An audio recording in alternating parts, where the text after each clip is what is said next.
大家晚上好，我们准备开始新一次的直播，然后在直播之前，先让我去发个通知。对，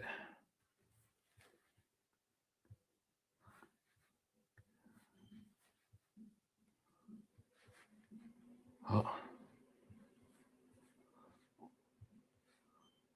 好，有一位新会员啊，会员，呃，赶快发小扳手。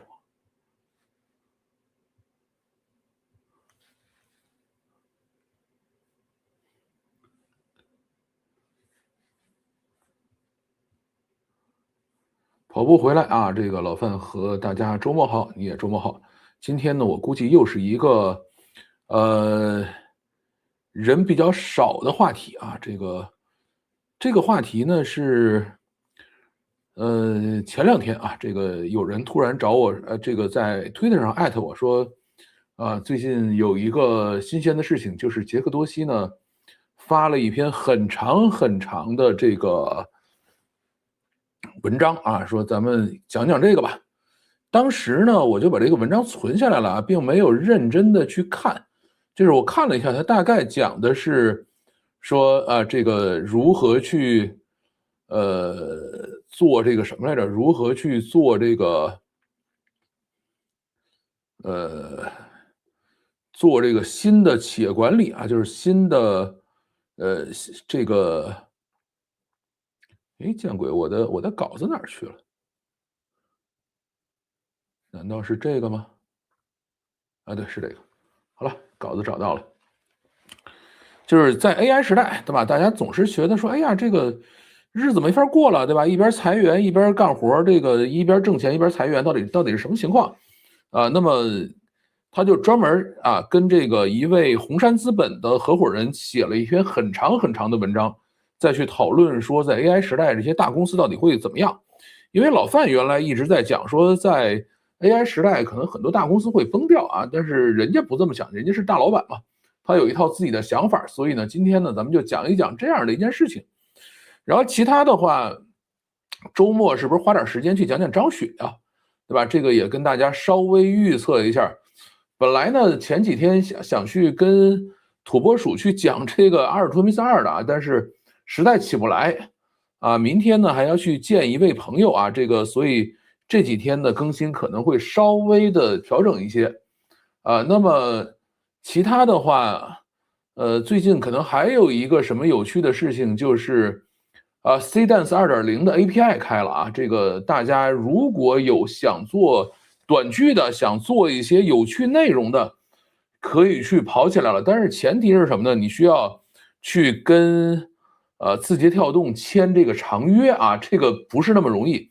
这块的话，我看看是不是找时间跟大家做一个简单的演示啊，那么看看是不是有机会去，大家可以去把这个自己想做的东西做出来吧。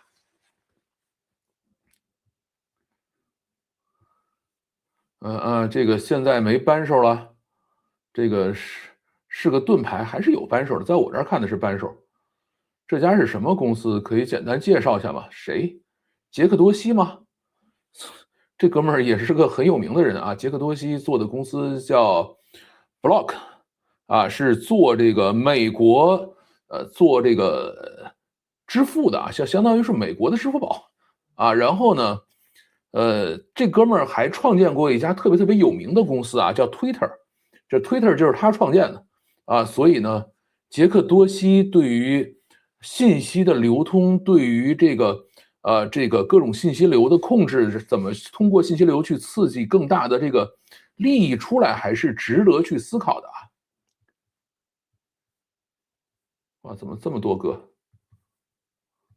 你摁了几个回撤？Twitter 的创始人啊，虽然现在跟 X 没关系了，是的，他现在做的就是 Block。那么前一段时间啊，就是从1万人裁到6000人的就是他啊，这个所以要去跟大家讲一讲这个故事。好，那么我们开始今天的视频。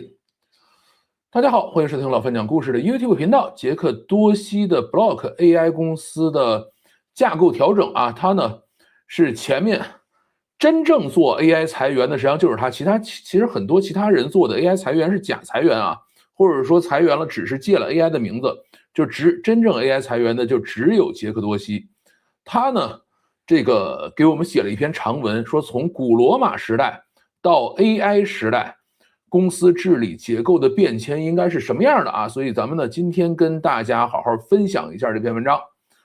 首先呢，这个就像现在其他裁员的公司一样啊，这是一家特别挣钱的公司，而且盈利屡创新高。那么在这样的一个情况下呢，为什么讲杰克多西是第一个跑出来啊干这个 AI 裁员的？前面的一些人啊，你比如说像Salesforce 啊什么这些 SaaS 公司呢，裁了半天其实是失败的裁员啊，裁了以后自己也没起来，也没有在 AI 领域里头有任何的这种真正的体现啊，说我裁了员以后我挣的钱更多了，或者我有什么变化，并没有。啊 ，Oracle 的大裁员，包括亚马逊的大裁员呢，其实都是在为自己的一些决策失误或者过往的决策失误来去买单，对吧？所以呢，真正啊说我裁了员了，裁了员了以后还挣更多的钱，对吧？还有这个更好的这种组织架构的调整啊，而且一把裁40%的人啊，你像 Oracle 裁员，也就是裁了20%的人啊，亚马逊的话裁了10%的人啊，这个都不能算。所以这个真正敢干的就是一把裁40%，啊，那么这个才是真正第一个敢裁的啊。这个其实真正裁员裁的最狠的还不是杰克多西啊，而是马斯克，对吧？把8000人的 Twitter 直接裁到1500，对吧？这个那个属于非常状态啊，但是真正能够去做 AI 裁员的啊，杰克多西，我觉得基本上是头一个。再加上什么呢？这是 Twitter 的发明人。对吧 ？Twitter 大家知道它是一个什么样的东西？它是发明了单向关注，对吧？这个实际上你说，哎呀，Twitter 有这个，Twitter 有那个，但是 Twitter 真正的核心就是单向关注。你关注我，我可以不知道你是谁，我说的东西你可以看到。它通过这样一个很简单的信息流调整，就创造了一个全新的媒体帝国啊，也就是现在的 X。所以呢，他做的这种。通过信息流的改变去改变公司治理架构的研究的话，啊，我们今天来跟大家好好的去分享一下。那么，他的裁员是在2025年的 Q4啊，这个当时呢收入是62.5亿美金，涨了4%，毛利率是28.7亿美金，涨了24%的一个情况下，从1万人的从1万人的公司。最后裁到不到6000人啊，剩的不到6000人，直接就把4000人给裁掉了啊，所以裁40%。那么现在的话，这个咱们来看看他到底是怎么做这件事情的。他呢就属于是标准的 Excel 裁员啊，就是好多人裁了以后说，哎呀，有问题啊，这个不行，那个裁错了，你再给我回来上班来啊，这个也是存在的。啊，但是呢，咱们还是要看看裁完了以后到底发生什么变化。现代公司制度啊，到底是怎么来的啊？这个他文章上来就先写这个啊。大家如果对原文感兴趣的话，可以到 Block 的网站上去看啊，或者到 X 平台上去找杰克多西的账号去关注一下，对吧？那个上面有原文啊。那么，老范呢，好好把这个稿看了一下，他上来第一件事写的说，哎，我们现在公司制度是来自于古罗马的军队。啊，大家看到咱们今天这个视频的封面没有？对吧？一帮古罗马的士兵坐在办公室里边去敲电脑啊，然后旁边还有一头驴啊。那什么意思呢？就是古罗马军队就是啊，最小单位叫铜帐小队，就是一个帐篷里住8个人，然后呢，这8个人呢还要共享骡子啊，他们不是用驴，是用骡子。然后有一个人来管理，他们叫10夫长啊。8个人是不是有2头骡子呀？就不知道啊。反正是10夫长，然后呢，多少个10夫长，多少个这个铜帐小队呢，凑在一起啊，应该是10个凑在一起啊，是80个人啊，那么他们就由100夫长来管理。再往上呢是6个100人队啊，组成一个这个叫步兵方阵吧，啊，然后呢10个步兵方阵组成一个军团啊，这就是罗马军团，实际上就是5000人。是这个最早的这种分层级的这种管理系统，因为原因也很简单，就是一个人如果你让他管理太多的人了什么扁平化都是扯淡的那个他是管不过来的，对吧？但是你说我一个人管的人少一点，让他多分几级怎么样呢？这个古罗马就用这种方式把整个的军团给管起来了而且古罗马军团真的是战无不胜直到后期了才出现一些问题，对吧？那么在这样的一个情况下，我们就发明了这种层级管理制度。那么这个层级管理制度呢，它会有一个叫管理边界的东西第一个呢，就是一个人你不能管太多的人也就是3到8人或者再多一些，可能10个人到头了。再多了呢，你管不过来了再往后呢，就是你要想管更多的人，你就要把这个层级变多。那层级变多了以后的效果是什么呢？就是信息传递的效率会下降。所以呢，古罗马军团就是5000人再多了，你说100万大军那都属于扯淡的事儿这个大家当故事听就完了，都属于来自于评书的东西，对吧？所以对于他们来说一个军团就是5000人不能再大了那么这个整个的制度呢，就一直这么延续下来到什么时候再开始发生改变了呢？就是在1次大战的时候这个发生了一个什么样的改变呢？就是出现了这个参谋和参谋本部这样的一帮东西这样的一个职级吧为什么会出现这样的一帮人呢？就是这是德国人发明的参谋，整个的参谋制度，在1战德国战败了以后这个他签这个条约的时候，就专门跟他讲了，说你必须把这参谋本部解散了不能留着他们，这个危害太大。那这个东西是在普法战争以后就是拿破仑把普鲁士打得落花流水以后，他们说不行我们要建立这个参谋制度，然后1战就靠这个东西去打虽然最后也没打赢吧，但是这个另外一波就是他的对手发现这个东西很厉害。那么参谋是干嘛使的呢？就是这是一帮职业军人，他们要解决一个问题，就是你的统帅万一是个笨蛋怎么办，对吧？原来呢，这种层级制度就是每一层实际上组织结构是一样的，对吧？但是你到后期呢，可能有一些就是贵族我爹好我爹很牛逼，然后我就成为了一个将军至于我自己行不行，这事儿就没法说了。那么普法战争把这个普鲁士干掉了以后然后他们就觉得这帮贵族上来以后他未必特别能打仗所以我们要整这个专业参谋团队他们来去把各种的问题给你规范化该怎么行军，该怎么打仗，每个命令应该怎么执行我们来把这事搞定。上面呢，您还是统帅您就拍脑袋干就完了，但是你甭管怎么拍这个脑袋我保证下去的这个命令都是符合规范的他整了这么一套东西。所以呢，到这个1战往后呢，这个军队就基本上分成了2条线一条线呢就还是像古罗马这样的这个叫直线部门，就是这个咱们现在讲叫什么军师旅团营连排就这样的一套东西下来这个就是原来什么军长旅长什么这样的。然后另外一条线呢就是参谋部门职能部门，还有这种幕僚团队这些人就属于专业的，就是他是完全抽离在这个刚才咱们讲那个军师旅团营连排外边的这帮人所以他就变成这样2条线再去继续往前走。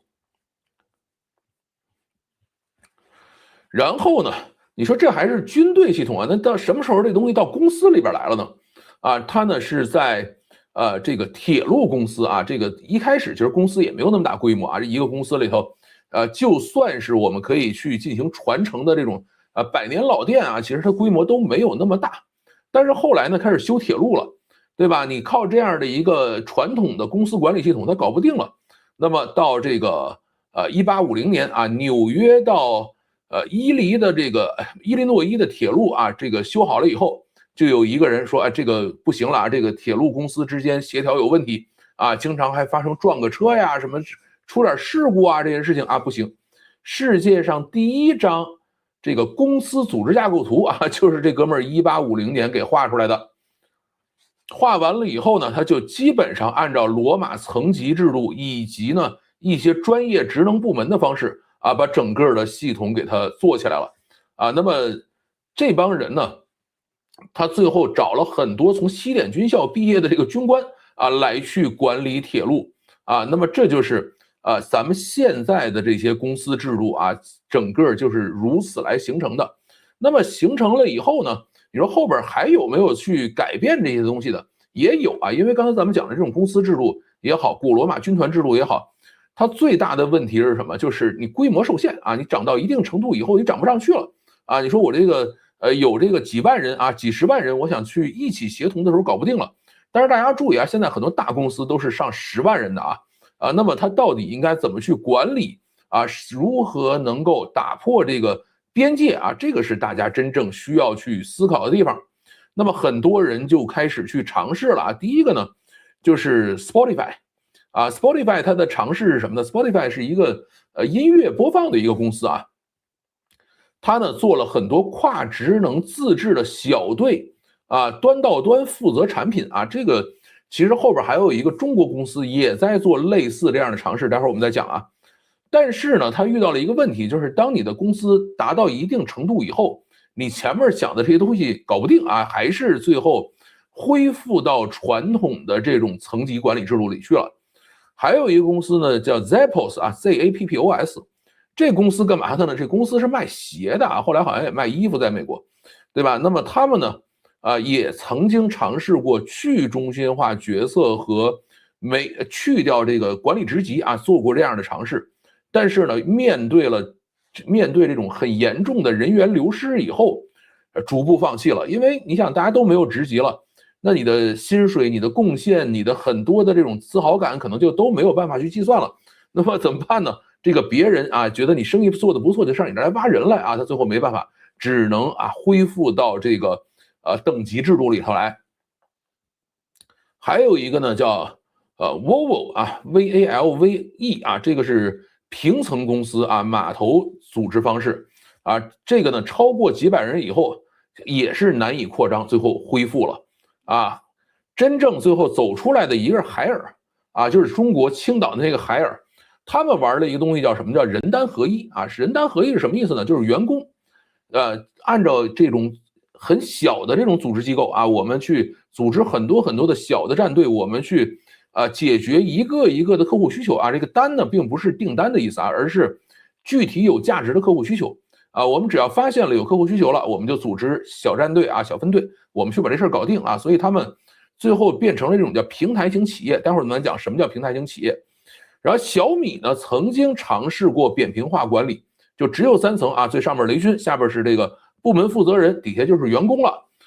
但是呢，规模扩张到一定程度以后啊，基本上就回归到层级制了，这个事儿是走不通的啊。还有一个比较神奇的是我自己亲身经历的啊，是盛大网络做的这个经验值管理系统啊，这个是在叫什么呢？在这个会员频道里跟大家讲过什么是经验值管理系统。也是很有意思的一套管理方式啊。他呢把这个也是把底层的这个人员重新从这个架构里头拆掉，但是拆完了以后怎么协作呢？他是像学游戏去学，他做了一套内部的银行和这种市场系统在里头，说大家自己去寻找有市场价值的东西，然后我们从上面只是做预算发下来，然后大家拿着预算以后呢，自己去决定怎么去花你的预算啊，重新把一部分这种层级管理打回到市场原型去了。但是呢，也是涨到一定状态以后就玩不下去了，这个都是相同的一个情况。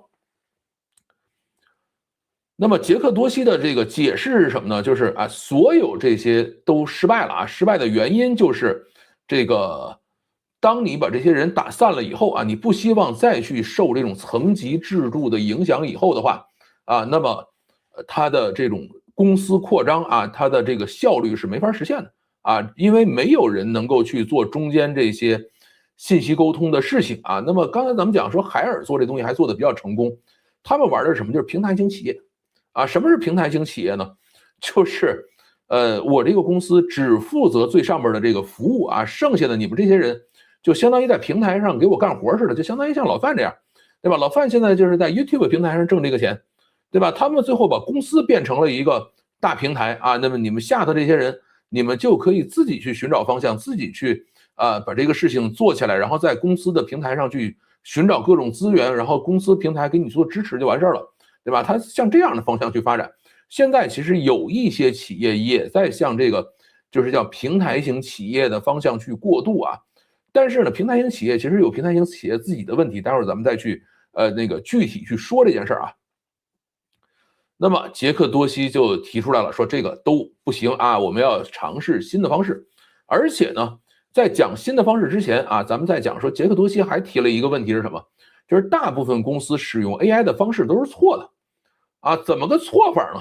他说啊，这个很多的公司都是给员工配 AI 助手，但是呢，并不改变公司的架构，就是依然是这个层级制度啊，依然是这个传统罗马帝国的这个军队制度啊，我们只是给每一个人去配这个 AI 助手去了。他说这个事儿是不对的啊，因为一旦你这么干的话，除了降本增效裁人之外，你是带不来增长的，对吧？因为你原来该挣多少钱，你现在还挣多少钱，对吧？它是这样的一个运作方式，所以一定不能是给每个人去配 AI 工具，就算是走到 AI 改革了啊，这个事儿是不对的啊。那么当然这个怎么说呢？这个杰克多西自己也裁员，而且裁的比谁都狠，对吧？除了马斯克之外，就属于他狠了。所以裁员并不是关键，对吧？什么才是关键呢？是要增收，就是你通过使用 AI 以后，甭管你是不是裁员了，你一定要让生意变大，对吧？而不能说是哎，我这个罐里养王八，越养越抽抽啊，原来就是这么多收入，对吧？这个我裁了半天员以后，收入没有涨，甚至收入还比原来少了，这事儿是不行的啊。这也是为什么咱们前头讲说，哎，杰克多西是 AI 裁员第一人啊，因为裁完了以后，他的收入还是在继续上升的。啊，他不像其他人似的，裁了员是要还债，裁了员是要降低成本，或者裁了员要去做其他事情啊，他是真的在去这个探索新的方式。所以他们这个没有使用 AI 去做真正该做的事情啊，这个没用 AI 增长的原因是什么？就是在做原来的事情，在走原来的层级体系，在走原来的这些人啊，这个继续把这个权力握在手里面啊，他并没有放这个权力。大家还是说我要握着我的信息权，我的这个资源，我的这个各种协调，我的各种选择的这个权利还在这些人手里边。那么你只要是这样做，这个公司就不可能生长啊，这是他提出的一个这种理论吧。那么杰克多西给的新的公司架构大概是什么样的呢？啊，这个他呢把公司分成4个部分啊，这个4个部分，第一个部分呢叫能力层。能力层呢，就是原子化金融机构的这种原子化金融构建块可靠、合规、高性能没有自己的 UI 啊，这是他去做的事情。比如说支付什么借贷呀，各种的这个信用卡呀、银行啊，这个东西就属于它的能力层这个是第一块第二块呢叫世界模型又有一个世界模型出来了。咱们知道李飞飞那叫世界模型，杨乐坤那叫世界模型这个杰克多西这也叫世界模型。那他这为什么叫世界模型呢？是不是做3D不做，他就讲的说，我们只要用真实世界的信息构建出来的这种模型就是世界模型那么它有一套公司内的世界模型，可以实时的机器可读的这个进行公司运营的全貌的这种理解。而且它的世界模型有2套，一套是内部用的，一套是给客户用的，对吧？他说，哎，我们这个都是真实数据为什么是真实数据？他说，你看，广告的话，你可能看了，但是你没看进去。但是呢，他玩的是什么？一个是 Square 一个呢叫 Cash APP Square 是给这个商家做那个 POS 机那个玩意儿Cash APP 是你上去付款的那个应用，一个是这个商家的，一个是客户的。他说我们这里跑都是真金白银再也没有什么比我们这个更接近真实世界了人是会用钱投票的嘛所以我们这个是世界模型。第3块呢叫智能层智能层是做什么的呢？是主动识别需求、组合能力、交付方案就是替代原来产品经理这块因为以前比如说我们需要去解决一个问题的时候，对吧？这个都是有一帮产品经理去看说这个好像可以设计一个新的产品那儿可以能上一个套餐吧这个地方我们是不是多投点广告这个地方我们再去设计一个新的这个广告素材出来或者是给大家打一个什么折扣它这个都是由产品经理来设计的，以前是这样。那么现在呢，它就是由这个智能层在世界模型上跑完了以后自动出出完了以后就自己执行了。你像以前我们要上产品经理啊，说我们今天准备上一个新的套餐啊，这个套餐上完了以后，得找团队去开发呀，开发完了以后还得去做合规审查呀，还得找法务啊，还开一大堆会啊。以前是干这样的事情，说现在不需要了啊，现在就是智能层自动搞定啊。它里头还举了2个例子，第一个例子呢，就是比如说某个餐厅啊，餐厅呢在这个旺季的时候突然这个现金短缺了啊，那么在这个时候你就应该自动的给他一笔贷款，对吧？或者说向他展示说我们有这个贷款的能力啊，你的这个评估的情况是什么样的啊？咱们是不是把这个贷款签下来，对吧？他要做这样的一个事情。他说我在这个过程中没有任何会议需要召开啊，这个 AI 系统啊，这个智能层自己就搞定了，对吧？那么这是一种玩法啊。另外一种呢是这个，比如说有一个人啊搬到了一个新的城市，那么他的开始 APP 一定会有一些新的这种这个行为模式会被识别出来啊。那么识别了以后，这个智能层就会自动的向他推荐说，哎，你周围有什么新的这种打折的点啊？你对这儿不熟，我告诉你，对吧？然后哪个地方可以有这个现金返现金的啊？我们来好好的去弄起来，对吧？他会来做这样的一些工作啊。那么这个都是智能层搞定啊。最后一层呢就是接口层啊，叫 interface， 就是人与 AI 的这种界面，就是它的 Cash APP 以及 Square 的这种商户端啊，就是做这些东西。整个公司分成4个大块，然后呢，你说都整成这样的，人干嘛使去啊？对吧？那这个还剩了6000多人呢，对吧？这个人呢，他最后分成了3类啊。第一类呢叫个人贡献者，实际上就是各种的什么行业专家呀、深度专家呀、架构的这种核心能力模块的这种编造者呀，就这些人啊。那么他是第一种人啊。第二种人呢叫直接负责人，他叫 DRI 啊，叫 Directly Responsible Individual 啊，大概是这样念吧。这个我就不跟大家献丑了啊。这些人是干嘛的呢？是围绕特定问题和目标啊，90天的这种周期里头，他们就去做各种各样的这个事情啊，相当于是一个小的这种项目经理啊，你就把这事做了。他可以跨团队拉资源，对结果负责啊。这个就跟以前做产品经理的这个定义是一样的。产品经理好像是谁来着？也是美国的一个巨头，他们发明的一个职位啊，就是你把这事做完了。但是呢，这种团队它是临时的啊，就是我这次做完了以后，下一次可能你可以接着干，你也可以去干别的啊，或者说你又回到其他岗位上去了啊，并不是一个很固定的岗位。就是原来的这种公司里头，这样的这种岗位是固定的，这块就是你的，对吧？不是别人的啊，你始终要对这个事情负责啊。那么以后就没有这个事情，它叫直接负责人啊。那么第3种人是什么呢？第3种人呢叫球员兼教练，对吧？那么他们是干嘛的呢？既是构建能力的这个，又要培养人啊，就是说你一边你要去写代码啊，另外一边呢你还要带人怎么来进到这个里头去干活去啊。这个呢属于是这个在高风险场景里头被判断和兜底的这些人啊，他们会去做判断啊，在高风险的环境里头做判断和兜底的人，这些人呢是偏永久的啊。这个只有中间这个叫直接负责人，他们的这个职位是临时的啊，剩下2个就是个人贡献者和这个球员兼教练都属于是永久性的职位。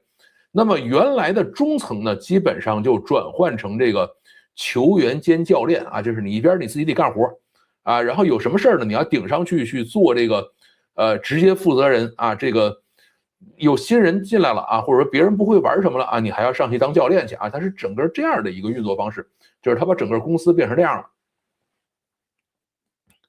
那么这套系统如何运转呢？啊，这个首先呢，现金数据就是最真实啊，现金收益就是最真实的数据啊，它是这么来去思考这个问题的。说在我这儿啊，没有人撒谎啊，都是用现金的啊，所以我们收集这个数据就可以直接让它跑了。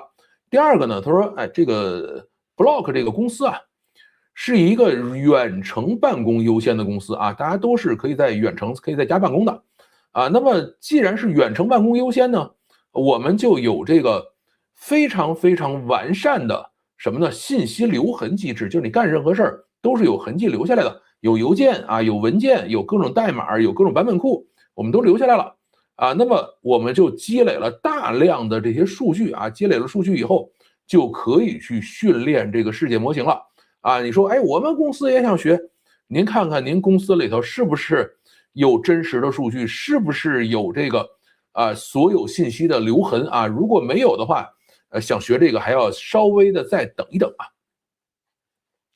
那么他们呢，现在已经开始运转起来了啊，就是通过自动的给人家发放贷款，通过自动的去向个人推荐最有效的这些比如说返现卡呀，或者是周围的一些优惠啊，做这样的事情，这都是 AI 自动识别、AI 自动来做的，对吧？那么它已经在去提高它的收入了那么以前的话，你要想做这件事情是非常非常痛苦的，你经常需要去研究说。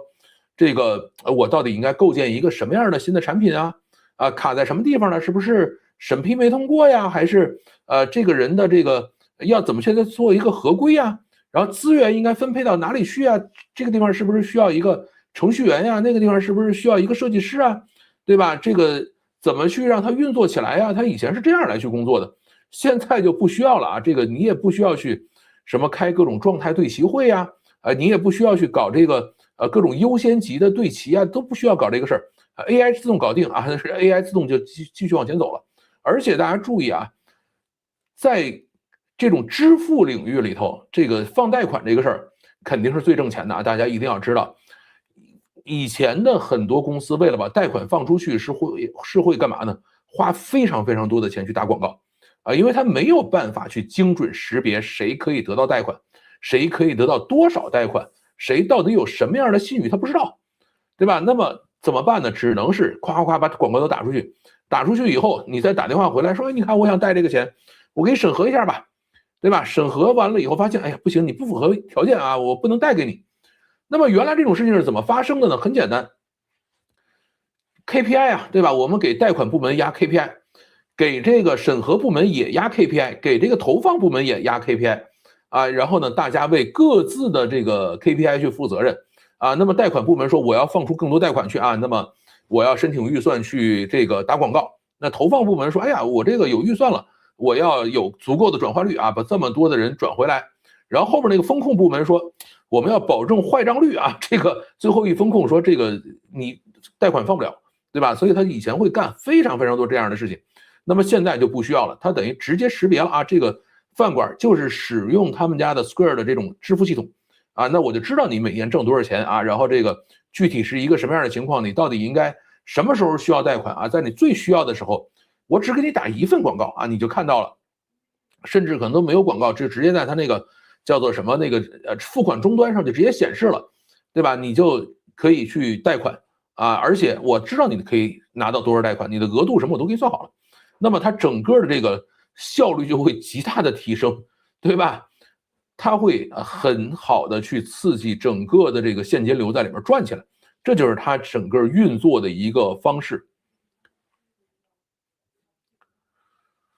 那你说这套系统有成功的可能性没有？杰克多西自己也说不是特别清楚到底能不能成功但是愿意试一试，对吧？而且就是谁觉得他这事儿有问题，你可以去跟他辩论他说我们也愿意接受大家的批评，而且呢，他要愿意拿他自己的公司来做尝试这个就直接用他自己的公司做压力测试去这个还是一个挺难能可贵的事情。但是呢，这个事儿呢，对于传统企业来说，你说我们想学这个玩意儿，学不了我还记得在2011年吧。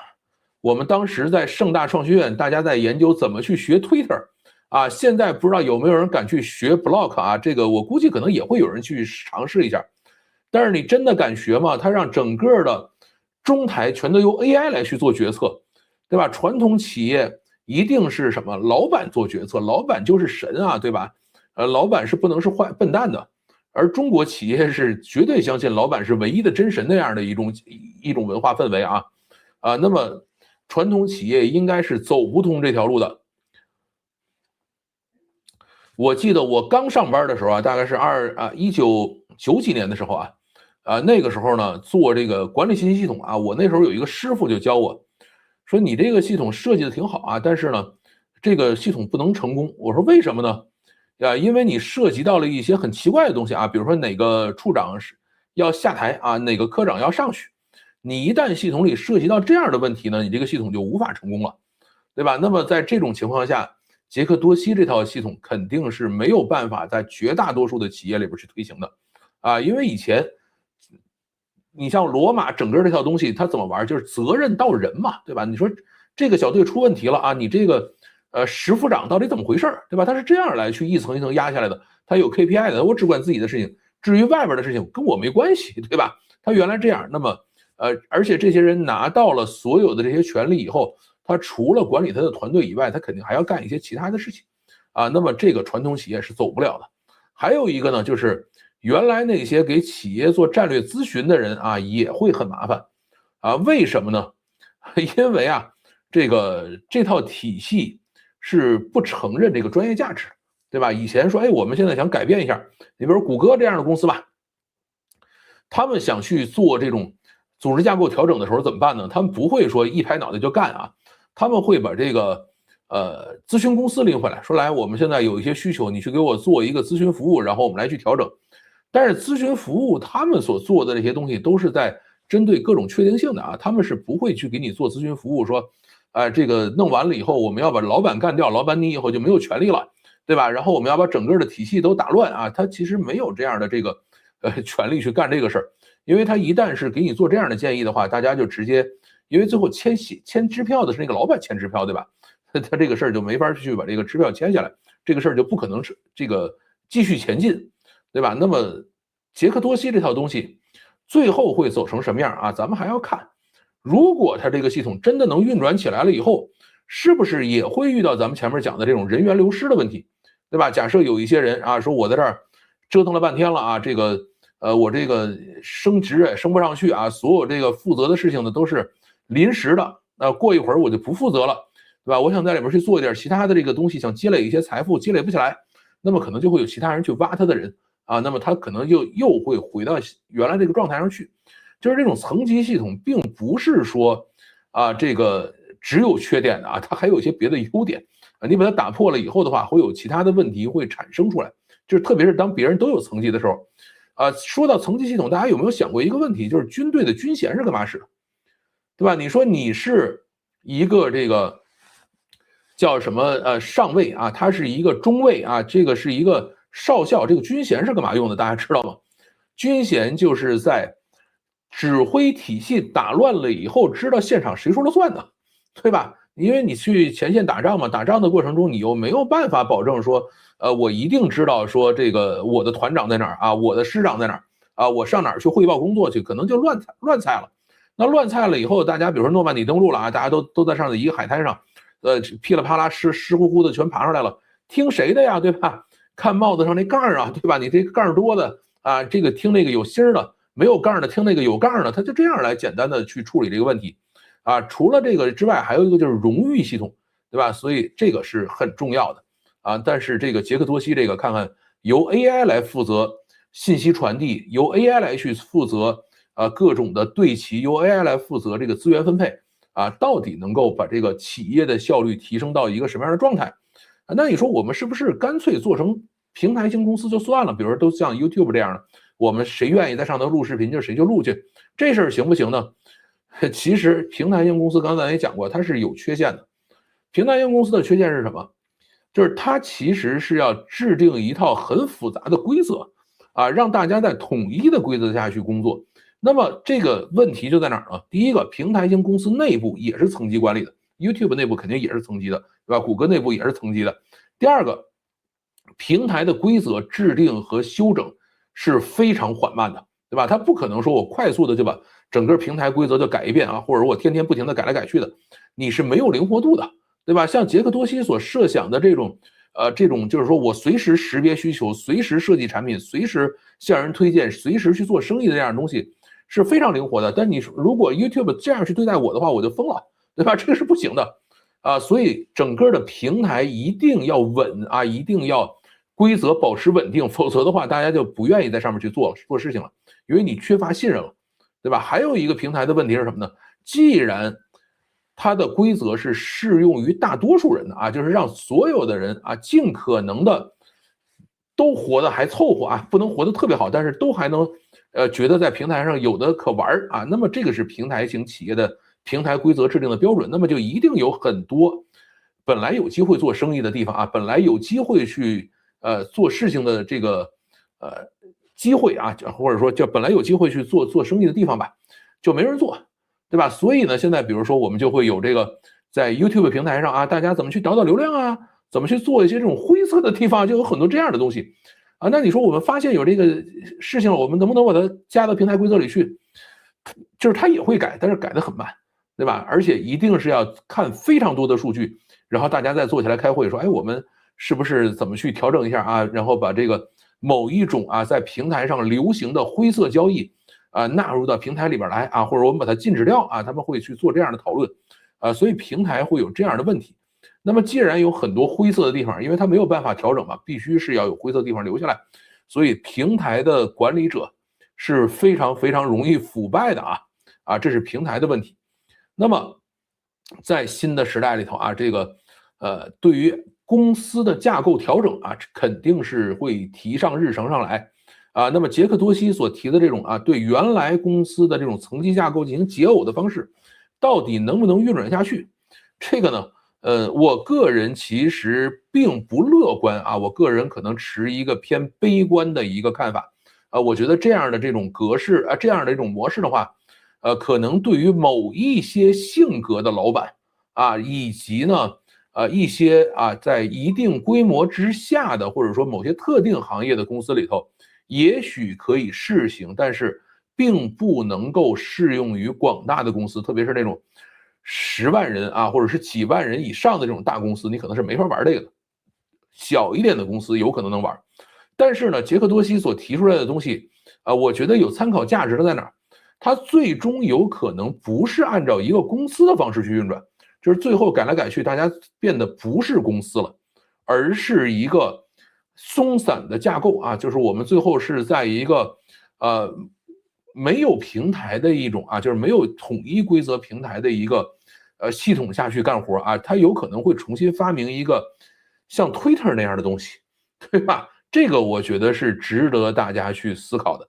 特别像很多人在前面我们去探索过各种各样的去中心化组织，对吧？那么他这一套世界模型，最后有可能说我们一堆人没有加入他的公司，也没有跟他签劳动合同，但是呢，我们在他的世界模型的这种协调下，我们一起去干活，这个有可能会变成一种未来啊，这就是我觉得今天大家可以去讨论的事情。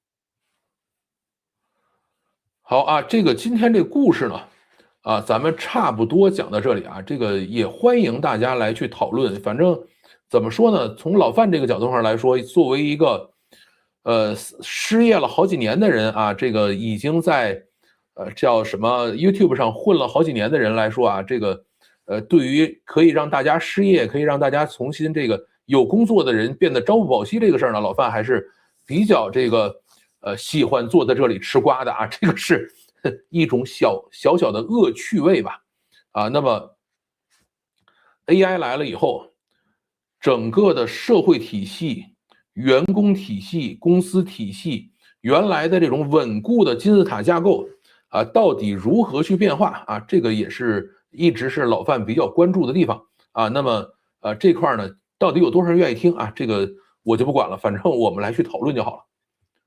好，故事呢就讲到这里啊，看看大家在留什么言。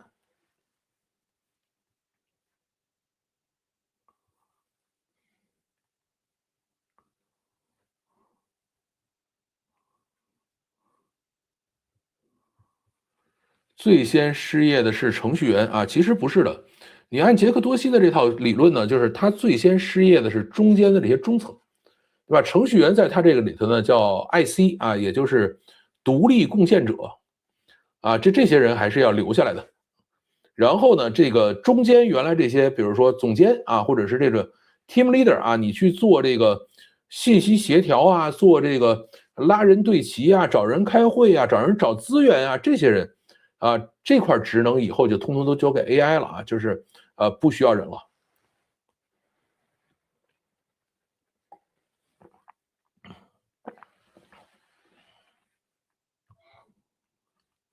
早先我读过专门详细解释 Twitter 创始人之间撕逼的那本孵化 Twitter 啊，杰克多西其实是原始5、6个创始人里头比较后来的啊，也曾经是派系里后起之秀，后来是真的凭艺人格啊，这个利用媒体到处说 Twitter 是他一个人运筹帷幄的这个力挽狂澜啊，然后鸠占鹊巢，挤走了其他人。最后作者是这么形容他的啊：当杰克多西在旧金山海景豪宅里面看着太平洋的时候，会不会感到寂寞啊？翻译过来就是有钱没有朋友。杰克多西的性格其实挺好玩的，就是他是一个怎么说呢，口吃，从小口吃，然后呢，这个话也很少，就因为口吃嘛，就是他每一次都是要想半天把东西都组织完了以后才会张嘴去说。就是这种人呢，肯定打字打得很好啊，但是说是相对来说要差一些的一个人啊。那么所以我觉得像他这样的人去做这种尝试，也是一个很有意思的事情。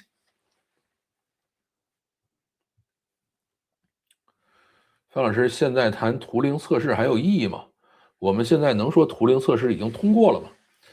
其实图灵测试这个事情呢，本身并没有一个特别严格的标准，对吧？这个到现在大家也就不再提这个事儿了。现在大家都在讲说，到底是不是实现 AGI 了，对吧？这个我看前2天又有一个米黑啊上来说，哎呀，这个小米怎么就实现 AGI 了？你到底人家什么也没有，连 APP 都没做一个就敢说 AGI 了？这个是前一段时间那个罗弗利啊跑到上面说，现在已经快要实现 AGI 了啊。但是对于米黑来说呢，就这个反正又找到这个什么了呗，又找到口实了呗，赶快出来喷一下，还是挺开心的啊。所以我觉得图灵测试这个事儿目前呢意义不是特别大了。最后发现啊，这个餐厅旺季缺钱是因为裁员导致旺季没人吃饭了啊，不，他这个餐厅缺钱一般是餐厅的运转资金短缺啊，不是没人来吃饭，没人来交钱了啊，它是另外一个东西啊。这个怎么说呢？就是他做这种支付系统，包括像支付宝原来也跟我讲过这个事儿，就是支付宝做这种放贷。他们的坏账率极低啊，然后可以把大量的钱放出去，还不用担心坏账。像银行什么的放贷，它就经常搞得乱七八糟的，对吧？这个钱放得出去，拿不回来，特别是有关系能拿到贷款的人，那肯定你说我都已经凭本事把钱借出来了，何必再去还呢？对吧？那么就会把整个的账目做的没法往前走。但是这些做支付的人，他们会知道怎么去做这个事情。在老范说英文的时候，塔主是不是该助力一下啊？是的，应该是的。点赞啊，晚些来看回放啊，你也可以等到没准礼拜天或者礼拜一，我会做切段出来。难受想哭，好吧，不用帮忙啊。DRI 念的还行，好吧，这个反正我自己是念的很费劲啊，这个还是稍微有一点点小痛苦的。我始终搞不懂这些咨询公司有什么用啊？自己的问题自己不清楚吗？搞个咨询公司就能明白了啊？这个事儿还真不一样啊！这个咨询公司呢，在中国跟在美国它是完全2种不同的玩法啊。这儿可以跟大家分享一些八卦吧。这个我特别喜欢跟大家讲八卦啊。整段的八卦咱们就到这个会员频道里去讲了，这个零散的八卦咱们就在这儿这个直播后边讲。大家要知道，中国的老板都是特别喜欢发明制度的啊，因为这个媳妇儿熬成婆了嘛，就一定要去发明一些制度出来，对吧？那么这个陈天桥就发明了叫做什么呢？这个经验值管理系统啊，这个雷军呢发明了这个扁平化运作，这个海尔应该叫什么？我忘了他那个老板叫什么了，搞了这套这个叫做人单合一啊，就是中国的老板特别喜欢干这个事儿。所以呢，他们找咨询公司回来呢，只干一件事儿，叫阶级斗争，啊，这个我们现在有一些人啊，这个我看着不顺眼了，我要把他干掉啊，但是呢，关系都很好啊，这个或者说人家背后也是有人的，对吧？这个把他干掉这个能力呢，我是有，但是我不能自己来下这个命令，那怎么办呢？找个咨询公司进来吧，来，你去给我咨询一下啊，说，哎，你这块被优化了啊，你那块怎么样了？所以中国的咨询公司干的活是什么呢？就是问1+1等于几啊？然后啊，把所有人都支出去。老板，您说应该等于几啊？我来给你去搞定啊。你说1+1等于5，我就想办法让它等于5，就完事了啊。他是来干这个的。所以呢，这个特别像中国很多大国企啊，还有那种特别大的央企，还有一些这种很庞大的这种公司呢，他们就喜欢上咨询公司啊。这个搞不定了怎么办？啊，上个咨询公司给我们咨询一下，然后把这个我们不喜欢的人啊，这个边缘化的人把他干掉啊，搞这样的一个事情。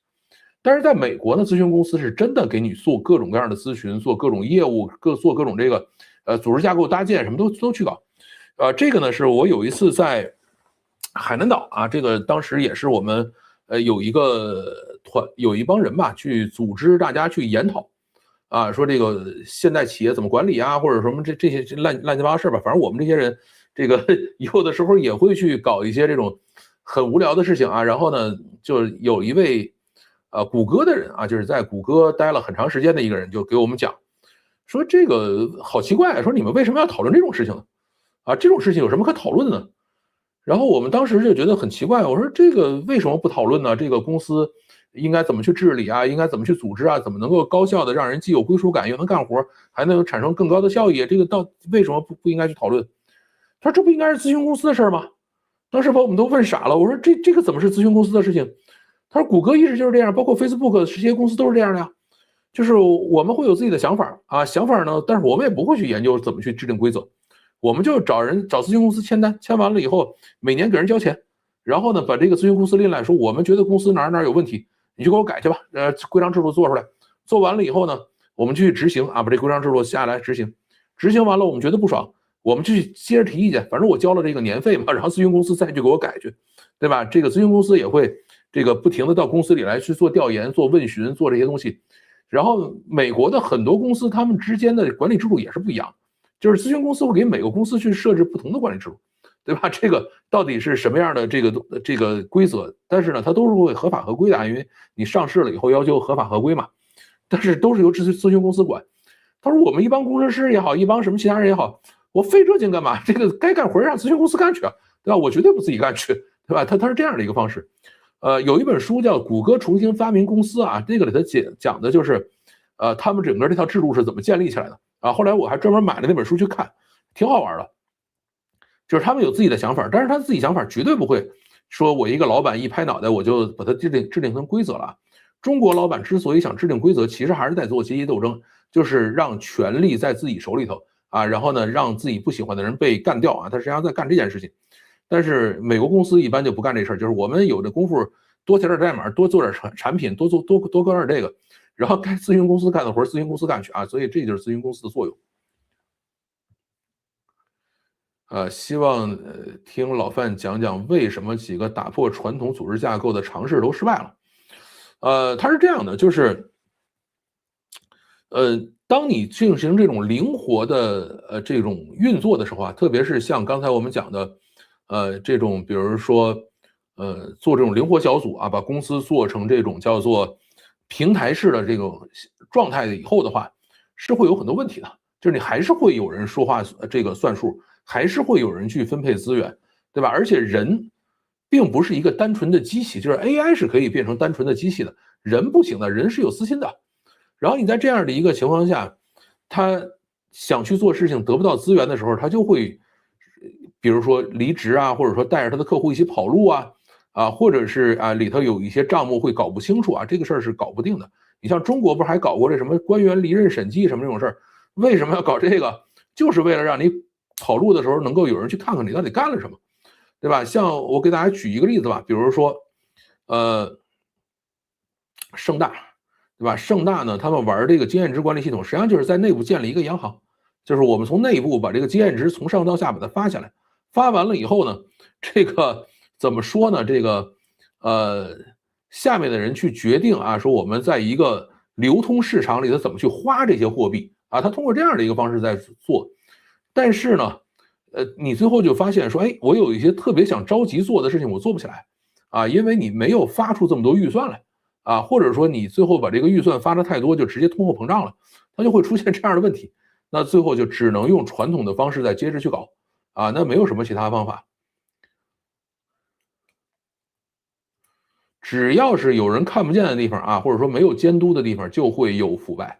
然后你处处都有监督的，你的效率又不高啊，它就是这样的。就是咱们经常说中国为什么好多时候叫集中力量办大事儿，我们只要政府认真了，就是这个执行力无穷无尽的，因为我们就没有什么规则，对吧？但是呢，当你没有大事要办的时候呢，各种腐败啊，各种什么这样的事情就会出来，这个矛盾没法解决的。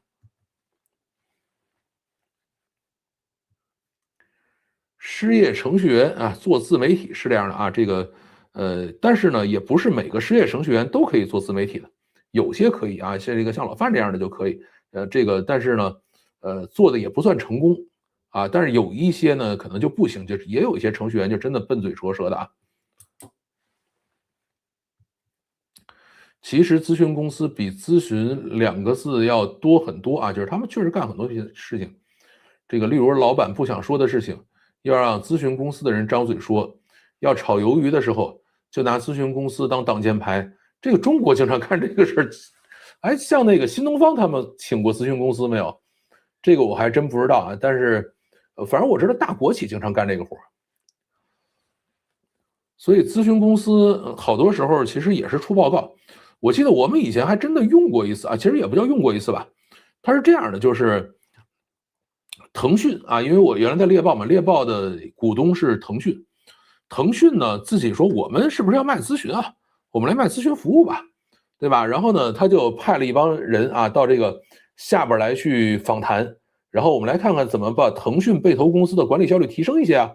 然后特别逗，就是到了这个猎豹以后呢，他们就找各种各样的人访谈，谈了以后其实不会有任何结果的，因为每一个公司的老板都想自己做这个公司里的唯一的神，对吧？凭什么让你来给我指手画脚？虽然你给了我钱了啊，你说怎么去做更合理，怎么做更有那什么，我听一听就完了，最后做不做是我自己来决定的，这都是扯淡的事儿。又赶上直播了啊！对的，你又赶上直播了。我觉得杰克多西这个畅想在中国是挺难的啊，尤其难。是的，中国属于是这个老板就是唯一真神啊，这个绝大部分都是这样的。即使这个老板不是唯一真神的话，下头也会有一帮人上来说：“哎，老板你就是神，你这个说的都是对的啊，高瞻远瞩啊，这个绝对是这样的。所有不认可这个东西，就属于是忠诚不绝对，就是绝对不忠诚啊。所以这套东西呢，在中国搞不定，而且我一直觉得这套系统有可能会成为新的去中心化的这种运营方式啊，它不会成为一个公司的运营方式。所以呢，它可能会重新发明 Twitter 啊，或者类似这样的一种运作机制，但是呢，并不会变成一个公司架构。德勤啊，德清每年6月德勤啊，这是个什么梗啊？好，还有什么问题没有啊？没有什么问题的话，我们今天1个小时就准备结束战斗了哦。今天的人有200人啊，这个还可以了啊。新东方是啊，德勤不对吧？德勤怎么会来查账呢？我觉得你这个搞的是错的吧？我想想啊，应该是，德勤是4大里的嘛？因为我现在也是好长时间不接触他们了啊。我查一下，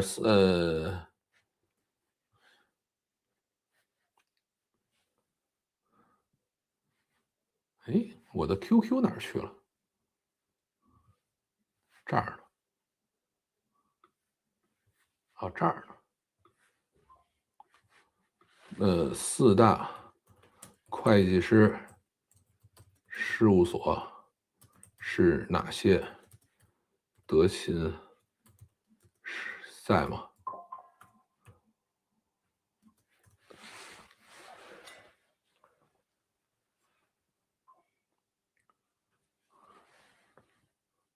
啊，在，德勤是4大之一啊，这我记错了。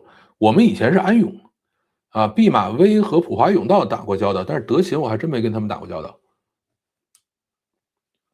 但是你怎么能6月查账呢？一般都是年底查账啊，就是因为我们是每年1月份去交这个财报啊，然后呢，每个季度你要去做财报，然后要合规要查账，就上市公司都要干这个活嘛，所以不应该是每年6月份查账，这个就很奇怪了。好啊，老范辛苦，大家周末愉快。是的，上市公司，要做财报。财报，我们以前做财报是这样的，就是因为我做投资嘛，我都是写着，我投资你了，然后我有一个权利叫知情权，我要求每个月啊，然后5天之后要给我报表，然后每个季度，然后大概是多少天，10天还是多少天要给我报表，然后每年到年底的时候啊，要多少天给我报表。然后呢，这个你如果交不出来，你就不能拿这笔投资，对吧？后来好多人说我们就真交不出来，真做不了，那就没法整，就是上市公司的钱就没有那么好拿了。对，有德勤啊，德勤、普华永道、这个安永、毕马威，是的，刚才我查了一下，新东方是6月是最后一个 Q，教培行业的特点啊，这个有可能啊，这个是有可能的。其实每一个公司的这个，就是你财年都不太一样。我记得原来杰维 C 好像是年初是财年，还是也是差不多快半年的时候是财年。猎豹是到年底，就是自然年是财年。像那个谁，Oracle 是2026年2月份，算是2026年 Q4，对吧？所以他们每个公司这个是可以自己去定的啊，没有一定之规。